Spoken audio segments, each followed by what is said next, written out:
안녕하세요 여러분. 부동산 채널 성공 마침표 지인의 박형진입니다. 이전 영상에서 개발행위 허가를 받지 않아도 되는 6가지 개발행위별 행위에 대해 알아봤습니다. 6가지 개발행위를 하기 위해서는 개발행위 허가를 받아야 합니다. 이번 영상은 개발행위 허가 기준을 좀 더 디테일하게 들어가서 6개의 개발행위 허가 대상 중 건축물의 건축 및 공작물의 설치 기준에 대해 알아보도록 하겠습니다. 건축물의 건축 및 공작물을 설치하기 위한 개발행위 허가 기준입니다. 먼저 도로 기준. 도로 기준은 이전 영상에도 설명했지만 다시 한번 알아보도록 하겠습니다.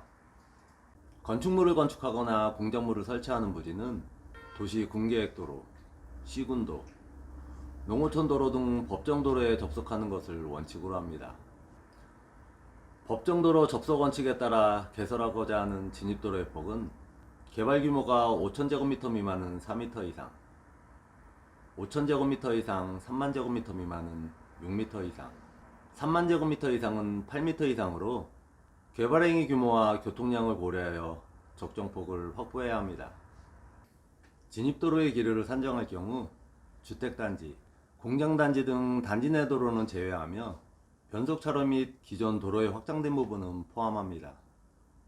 법정도로 접속 원칙과 개발행위 규모별 진입도로폭 기준을 적용함에 있어 지역 여건이나 사업 특성을 고려하여 법령의 범위 내에서 도시계획위원회 심의를 거쳐 이를 완화하여 적용할 수 있습니다. 그럼 도시계획위원회의 개발 규모별 진입도로폭 기준에 대한 완화 심의에 대해 알아보면 진입도로폭 완화 심의는 다음과 같은 경우에 할 수 있습니다. 터널, 통로항거, 교량 등 확장이 곤란한 경우, 진입도로 중 일부 구간이 도로폭 기준에 미달하는 등 기준을 그대로 적용하는 것이 불합리한 경우, 환경오염, 악취방지 등을 위해 주민이나 지자체의 요구사항 반영을 위해 부지를 확장하는 경우, 기존 건축물 부지 면적의 50% 이내, 최대 3,000제곱미터 이내에서 건축물 증설을 위해 부지를 확장하는 경우로서 교통소통에 지장이 없는 경우, 도로폭 확보 기준에 적합한 기존 도로에서 건축물 부지에 연결되는 도로로서 해당 도로의 연장이 약 35m 이내로 짧고 당해 건축물의 통행에만 이용되는 도로인 경우, 차량 통행이 가능하도록 일정 구간 약 50m에서 100m마다 대피시설을 설치하거나 설치되어 있어 차량 및 인근 주민의 교통소통에 지장이 없는 경우, 비도시 지역에서 허가 대상지로의 차량 통행이 가능한 기준도로폭 이하의 다른 도로가 있어 교통소통에 지장이 없는 경우, 기타 앞의 경우와 유사한 경우로서 도로폭 완화가 필요한 경우, 지역 여건이나 사업 특성을 고려하여 앞에 설명한 경우와 다른 경우에도 심의를 통하여 완화가 가능할 수 있습니다. 그러나 알아야 할 것이 도시계획위원회의 심의를 거치면 추가적인 시간과 비용이 들어가기에 도시계획위원회의 심의를 받지 않게끔 처음부터 요건을 충족하는 토지를 매입하는 것이 좋겠죠. 다음의 경우에는 앞의 개발행위 규모별 진입도로폭 기준을 적용하지 않을 수 있습니다.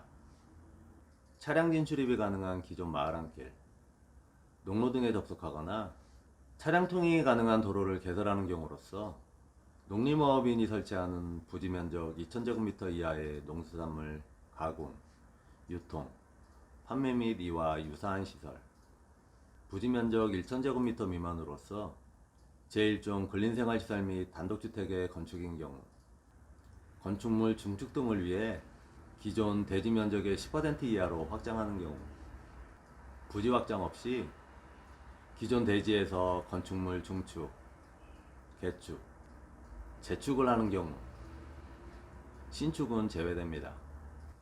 광고탑, 철탑, 태양광 발전시설 등 교통 유발 효과가 없거나 미미한 공작물을 설치하는 경우, 법정도로 접속 원칙과 개발행위 규모별 진입도로폭 기준을 적용함에 있어 산지에 대해서는 산지관리법의 규정에도 적합해야 하며 보존산지인 공익용 임업용 산지에서는 산지관리법에서 정한 기준을 따릅니다. 보존산지에서의 진입로 개설은 이전 영상에서 알아봤지만 다시 한번 알아보죠. 보존산지 행위 제한은 산지관리법에서 열거된 행위만을 할 수 있는 포지티브 방식의 규제로서 산지관리법 제12조 제1항과 제2항에서 임업용 산지와 공익용 산지에서 진입로 설치에 대한 내용을 규정하고 있습니다. 즉, 대통령령으로 정하는 규모 이하의 진입로의 설치는 가능하다는 것. 대통령령으로 정하는 진입로란 산지관리법 시행령 제12조에서 규정하고 있는데, 절토, 성토한 비탈면을 제외한 유연너비가 3m 이하이고 그 길이가 50m 이하의 진입로를 말합니다. 산지관리법 제12조 제1항 제15호, 제12조 제2항 제7호 및 산지관리법 시행령 제12조 제12항, 제13조 제5항에 의하면 보존산지에서는 행위 제한으로 인해 도로법에 의한 도로, 사도법에 의한 사도, 농어촌도로정비법 등 건축법 제2조 제1항, 제11호에 의한 도로와 이를 연결하기 위한 절토 성토 사면을 제외한 유연너비가 3m 이하이고 그 길이가 50m 이하인 진입로만을 보존산지에 설치할 수 있도록 규정하고 있습니다. 건축법 제2조 제1항 제11호 남목에서는 건축허가 신고 시 시장 등의 위치를 지정하여 공고한 도로를 도로로 인정하고 있습니다. 또한 산지전용허가 기준 중 도로 요건인 산지관리법 시행령 제20조 제6항 별표 4 제1호 마목 10에 따르면 기존 도로를 이용하거나 중간검사가 완료되지 않았으나 실제로 통행이 가능한 도로로서 도로관리청 또는 도로관리자가 도로 이용에 동의한 경우 등에는 산지 전용이 가능하도록 되어 있습니다. 결론은 보존산지에서는 법정도로와 이를 연결하기 위한 절토, 성토 사면을 제외한 유연너비 3m 이하, 그 길이가 50m 이하인 진입로만을 보존산지인 공익용 임업용 산지에 설치할 수 있다는 것.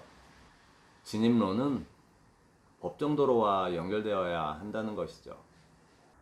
건축물의 건축 및 공작물의 설치 기준 중 상수도 기준을 알아보면 상수도 미설치 지역에 대해서는 건축 행위를 원칙적으로 불허가합니다. 다만 상수도의 설치를 필요치 않는 건축물의 경우 건축물 용도 변경을 금지하는 조건으로 허가를 받을 수 있습니다. 하수도 기준. 하수도 미설치 지역에 대해서는 건축 행위를 원칙적으로 불허가합니다. 다만 하수도의 설치를 필요로 하지 않는 건축물의 경우 용도의 변경을 금지하는 조건으로 허가를 받을 수 있습니다. 오수는 공공하수 처리 시설을 통하여 처리하는 것을 원칙으로 하되 지역 여건상 불가피하다고 인정하는 경우에는 마을하수도와 개인하수 처리 시설을 통하여 처리할 수 있습니다. 기반시설 적정성. 도로, 상수도, 하수도가 위 도로 상하수도 기준에 따라 설치되지 않은 지역에 대해서는 건축물의 건축 행위는 원칙적으로 불허가합니다. 다만 무질서한 개발을 초래하지 않는 범위 안에서 도시공계획 조례로 정하는 경우에는 가능할 수 있습니다. 환경 및 경관 기준을 알아보기 전에 용어 정리 좀 하겠습니다.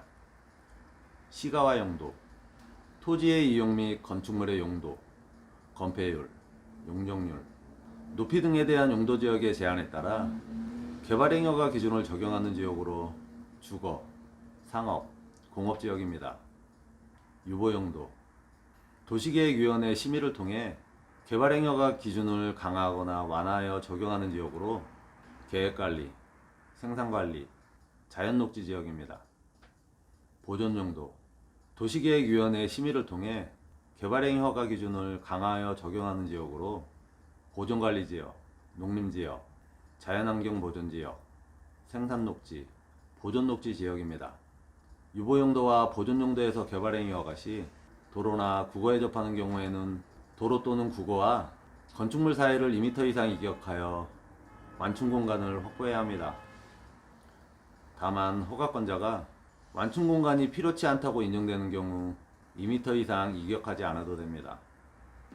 유보 용도와 보존 용도에서 건축되는 3층 이하의 건축물은 경사지붕을 권장하며 평지붕으로 건축하는 경우 옥상에 정원을 설치하도록 권장합니다. 유보 용도와 보존 용도에서 하천 지역과 인접한 건축물에 대해서는 개발 행위로 인한 안전, 하천 경관 보호 및 오염 방지를 위해 하천구역성 경계부에서 일정 부분 이내 지역에서는 건축물의 배치를 제한할 수 있으며 하천폭으로부터 후퇴한 공간은 녹지 등 공익의 목적에 사용할 수 있도록 합니다. 극경사 지역, 양호한 수목이 밀집되어 있는 지역 등에는 건축물의 건축이나 공작물의 설치를 제한할 수 있습니다. 녹지 지역 및 비도시 지역의 주택단지를 조성할 경우 경계부는 콘크리트 옹벽보다는 주변 경관과 조화될 수 있는 재료를 사용하여 사면으로 처리토록 합니다. 산지 구릉지에는 건축물로 인하여 자연경관이 차폐되지 않도록 건축물의 길이 및 배치를 결정하도록 합니다. 방제 기준, 단지 조성의 경우 개발 행위 시 원칙적으로 자연 배수가 되도록 계획, 불가피한 경우에는 유수지를 충분히 확보토록 하며 지표수의 중요한 유출 경로로 식별된 지점에 대해서는 시설물의 설치로부터 보호해야 합니다. 대지 성토의 경우 상습 침수의 우려가 있어 지정된 자연재해 위험지구 또는 방제지구에서 불가피하게 건축이 이루어질 때에는 계획 홍수위 또는 방제 성능 목표, 기준 강우량에 의한 홍수위의 60cm 이상 성토하여 침수 위험을 방지해야 합니다. 인접도로와 비교하여 지방고가 낮은 지역은 도로의 노면수가 유입되지 않도록 방수턱 내지 둑을 설치하거나 도로의 경계면에 우수배제 시설을 설치하도록 합니다. 여기까지 개발행위 허가 기준 중 건축물의 건축 및 공작물의 설치 기준이었습니다. 일반 토지 매매의 경우 토지의 인허가 사항을 조건부로 계약할 수 있으니 문제될 건 없습니다. 문제가 되는 경우는 공매나 경매의 경우입니다. 토지 인허가의 모든 리스크를 감안하고 입찰해야 하기 때문이죠. 현장 실무에서 개발행위 허가 기준이 어떻게 적용되는지 간단히 알아보도록 하겠습니다. 총 3필지로 2필지는 전원주택 부지, 1필지는 전원주택 부지의 진입도로로 지분 매각으로 진행된 경매 사건입니다. 용도 지역만으로 보면 계획관리지역으로 좋습니다. 1, 2번 토지는 주택부지로 조성이 된 상태이고 3번 토지는 전원주택의 진입도로이며 지분으로 매각이 됩니다. 전원주택 2필지는 애초부터 계획이 전원주택부지, 기초공사는 되어 있습니다. 그러나 2필지 모두 지목이 임야이기에 미개발 토지로서 접근해야 합니다. 전원주택을 건축하기 위해선 2필지 지목이 임야이기에 산지 전용 허가와 개발행위 허가 가능 여부가 투자의 핵심입니다. 산지 전용, 개발행위 허가를 받기 위해서 먼저 도로와 상하수도를 확인합니다. 도로, 3번 토지는 법정도로는 아니기에 법정도로와 연결이 되어야 합니다. 법정도로로 인정받을 수 있는 1593번지 국어가 있습니다.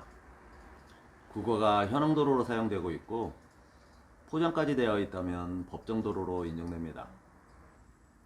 3번 토지의 지분 101평이 1, 2번 토지와 일괄 매각되니 낙찰자는 진입도로의 지분을 소유하게 됩니다. 원칙은 타 도로 지분 소유자 전원의 동의가 필요하나 이 도로를 통해 건축 허가를 받은 사실이 여러 있기에 동의는 필요 없어 보입니다. 도로 기준은 문제가 없어 보입니다.